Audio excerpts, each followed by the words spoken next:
काली नजर। माँ, माँ। अरे क्या माँ माँ कर रहा है? बकरी का बच्चा है क्या? अरे माँ, मजाक छोड़ो। मुझे फाइनली वो मेन चौराहे वाली दुकान मिल गई है। अब देखना, आपका बेटा दुगनी स्पीड से पैसा कमाएगा। ओफो, ये क्या? मेरी ऑनलाइन मेकअप क्लास चल रही है। इतनी जोर से क्यों बोल रहे हो आप दोनों? अरे मेरी धर्म पत्नी जी, मेकअप क्लास बाद में करना। वो चौराहे वाली दुकान मिल गई है हमको। अरे वाह! रुको, मैं अपनी माँ को फोन लगाकर बता देती हूँ। अरे मैं भी अपने रिश्तेदारों को बता देती हूँ। कितनी खुशी की बात है। हाँ हाँ, मैं भी अपने दोस्तों को बता देता हूँ। 1 हफ्ते बाद रजिस्ट्री है। बस, घर में खुशी का मौका था। उन तीनों ने अपने अपने फोन उठाए और लोगों में बात फैलाना शुरू कर दिया। और रही सही कसर, श्वेता बहू ने अपने पड़ोस में सबको बताकर कर दी। अरे वर्मा आंटी, अब हम भी जल्दी कार ले लेंगे। घर का रेनोवेशन होगा और ठाट से रहेंगे हम भी। अरे, ऐसा क्या हुआ? लॉटरी बाटरी लग गई है क्या? अरे, इस बार चौराहे वाली मॉल में हमको भी दुकान मिल गई है। दुकान नंबर 21, जो एकदम चौराहे पर है। अब ग्राहक बढ़ेंगे तो आमदनी भी बढ़ेगी ही ना। अरे वाह, कितनी खुशी की बात है। मैं बहुत खुश हूँ तुम्हें इतना खुश देख के। बाकी एक बात कहूँ, सबको मत बताते फिरना। किसी की नजर लग जाएगी तो खुशी की खबर वापस लौट जाएगी। हैं? ऐसे थोड़ी ना होता है। अब डरा रही हो। अरे सही कह रही हूँ। काली नजर कहते हैं इस चीज को, जब आप किसी को कुछ बताओ और वो काम बिगड़ जाए। अरे लेकिन मैं तो। तुमने सबको बता दिया ना? हाँ, फोन लगा लगा के। अब बच के रहना। काली नजर बड़ी खतरनाक होती है। श्वेता इतनी खुश रहती है कि वो वर्मा आंटी की बात पर ध्यान ही नहीं देती, जबकि पड़ोस में और भी लोगों से खुशी की खबर शेयर करती रहती है। अगले दिन राजेश बहुत दुखी होकर घर आता है। अरे बेटा, क्या हुआ? मुंह क्यों सूजा हुआ है? मधुमक्खी ने काट लिया क्या? माँ, वो दुकान किसी और के पास चली गई। किसी ने ज्यादा भाव लगा दिया। अरे पर बात तो आपसे हुई थी ना उस दुकान वाले की। हाँ, आज मैं टोकन अमाउंट देने गया था, तब मुझे पता चला। कोई आकर सुबह मुझसे पहले ही ज्यादा अमाउंट दे गया। हम्म, काली नजर। क्या? क्या कहा? वर्मा आंटी ने समझाया था कि किसी को बताना मत, वरना काली नजर लग जाएगी। अच्छा, तुम्हें उनकी बात मान लेनी चाहिए थी। उनकी बात मान लेती, लेकिन उसके पहले ही सबको बता चुके थे ना हम तीनों। अरे अगली बार से ध्यान रखेंगे।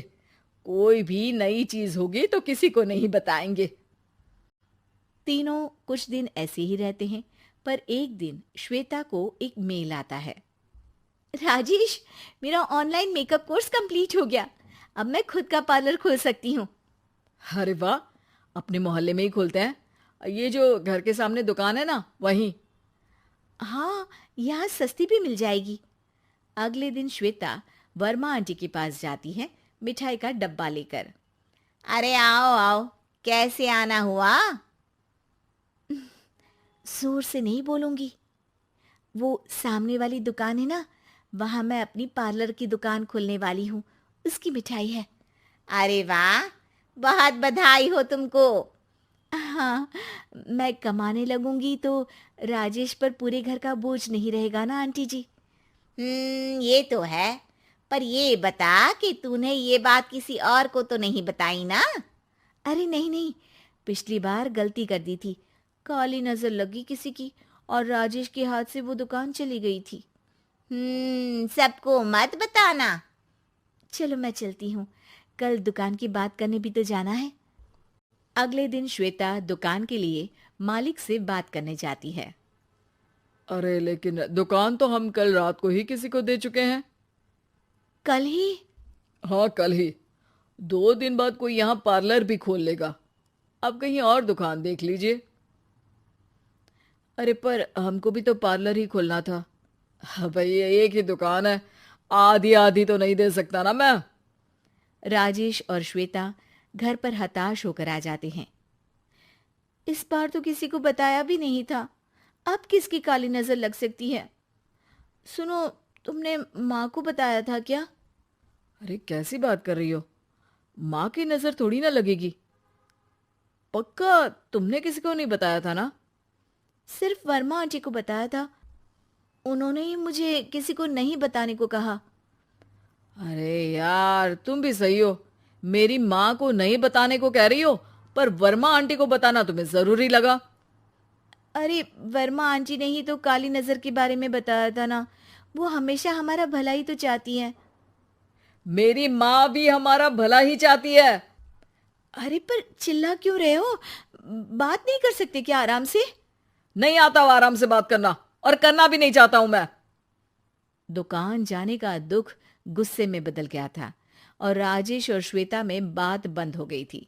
2 दिन बाद मोहल्ले में पार्लर का इनॉग्रेशन हुआ, जिसमें मोहल्ले के सभी लोगों को बुलाया गया, पर श्वेता, राजेश और माँ नहीं जाते। माँ, अंदर आ जाओ, क्या देख रही हो? अरे नया पार्लर देख रही हूं अपने आंगन से।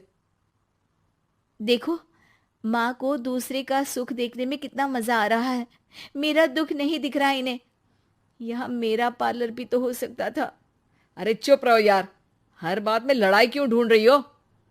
राजेश और श्वेता फिर बहस करने लगते थे। तभी माँ ने दोनों को बाहर बुलाया। अरे जरा देखो तो, दुकान चलाने वाले का बोर्ड पर नाम क्या लिखा है? श्रुति वर्मा। गाड़ी निकाले बेटा, हमें कहीं जाना है। काली नजर का इलाज कराने? राजेश अपनी बाइक निकालता है। तीनों ट्रिपलिंग कर रहे हैं। माँ राजेश को उस मॉल वाली दुकान पर लेकर जाती है जहां राजेश अपनी दुकान खोलने वाला था। यही दुकान लेना चाहता था ना तू? हाँ, पर इनको भी दुखी करने लेकर आई हो क्या यहाँ पर दुकान दिखाकर? वहां काफी नहीं था? अरे श्वेता, थोड़ा सब्र रख, अभी पता चलेगा कि हम यहाँ क्यों आए हैं। बता, इस दुकान चलाने वाले का नाम क्या है? अनुपम वर्मा। कुछ समझ में आया? वो दुकान वाली श्रुति वर्मा, ये दुकान वाला अनुपम वर्मा, और हमारे पड़ोस में हमने उस दुकानों के बारे में बताया किसको था? अब वर्मा आंटी को। मतलब वर्मा आंटी ही हमारा काम बिगाड़ रही है? नहीं नहीं, ऐसा नहीं हो सकता, ये बस इत्तेफाक है। राजेश अपना फोन निकालता है और श्रुति वर्मा और अनुपम वर्मा के नाम फेसबुक पर सर्च करता है, जहां ये दोनों ही वर्मा आंटी के रिश्तेदार होते हैं। श्वेता को समझ में आ जाता है कि वर्मा आंटी की ही नजर काली नजर है। अब क्या करना है? कोई भी खुशी की खबर हो तो काली नजर से बचना है, यानी वर्मा आंटी से बचना है। अरे पर मुझे ये समझ में नहीं आया कि वो हमारे साथ ऐसा क्यों करेंगी। अरे बेटा, एक सीख है, दूर के आदमी को आपकी तरक्की से कम परेशानी होगी, पड़ोसी को ज्यादा। दोनों माँ की बात में हामी भरते हैं और अगला काम चुपचाप करने की कसम खाते हैं, ताकि आगे से वर्मा आंटी कोई काम ना बिगाड़ सके।